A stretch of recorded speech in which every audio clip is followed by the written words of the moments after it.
Quelqu'un qui est chargé du traitement du diabète, de l'hypertension artérielle, d'autres maladies métaboliques. Qui se retrouve à traiter l'infection, ça veut dire déjà que ça a eu beaucoup d'impact sur le plan sanitaire parce que ce n'est pas une maladie de l'infectiologue seulement, c'est une maladie qui interpelle tous les agents de santé. Alors, il a fallu mobiliser d'autres équipes pour ici, ce qui va poser des manques quelque part. Autre conséquence, en fait, c'est le programme d'organisation. C'est venu brutalement comme ça.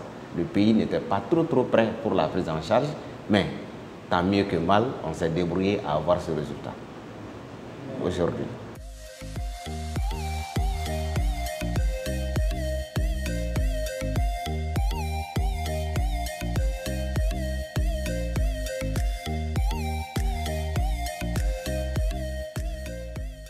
Former d'abord les gens par rapport au comportement à risque qu'il faut éviter et par rapport au comportement adéquat pour que les mesures barrières soient protégées de façon accrue avec l'arrivée du coronavirus. Sinon, les agents de nettoyage, auparavant, on leur donnait des gants, des ménages, des bottes, avant l'arrivée du coronavirus, mais on ne leur donnait pas assez de bavettes. Parce qu'en fait, eux, une fois qu'ils ne touchent pas le malade, généralement, les bavettes n'étaient pas obligatoires chez eux en temps ordinaire. Mais avec le coronavirus, on a été obligé de doter ces gens d'abord en bavettes.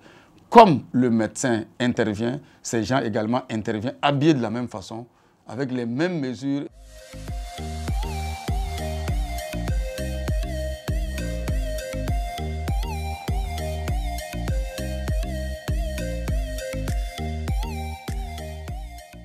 Cette maladie a seulement amené et a augmenté beaucoup plus la charge de travail qu'on avait auparavant et l'utilisation davantage d'insecticides qu'on ne faisait pas auparavant. C'est ce changement-là que nous constatons actuellement. Et surtout, avant l'arrivée de la pandémie, occasionnellement, on traitait des corps qui sont destinés au voyage à l'extérieur et dans des régions qui ont une grande distance. Mais avec la pandémie, les décès du Covid, chaque fois qu'il y a décès, on se met à préparer le corps, à faire sa désinfection pour arrêter la transmission. C'est ce qui est amené surtout comme augmentation des charges de travail.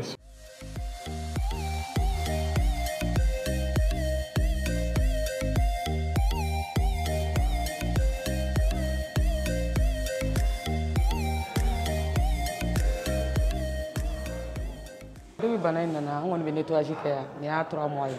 Sɔgɔma an bɛ yɔrɔ jɔsi, journée fɛ an b'a jɔsi. Bon, toujours tile 4 an bɛ garder, an bɛna sɔgɔma fo dugujɛ sɔgɔma. Caman b'a de yɛlɛma a la. Bari an kun bɛ nettoyage kɛ sɔgɔma dɔrɔn an bɛ taa so fo 17 heures. Mais bana in nana sisan an bɛ tile fo 15 heures an bɛ jigin an tɛ taa so. N'an nana 8 heures 15 heures an bɛ jigin. Bon, minnu bɛ garder tɔ u bɛna 15 heures u bɛ jigin fo dugujɛ sɔgɔma.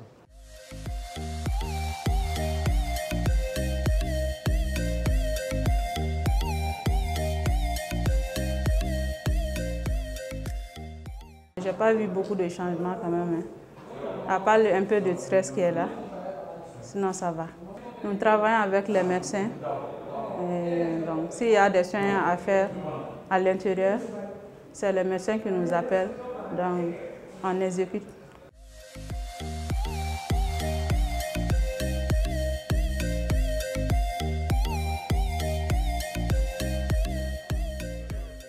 Nous sommes toujours en train de prendre les urgences. Qui dit urgence dit une réanimation pré, per et post-opératoire. Et si c'est un cas opératoire, sinon il y a les soins intensifs qui continuent toujours, qui souvent ne nécessitent pas le bloc opératoire. Donc les soins continuent ici en réanimation à l'hôpital du Mali.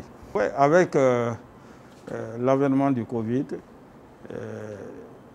même la population a fait revenir à l'hôpital.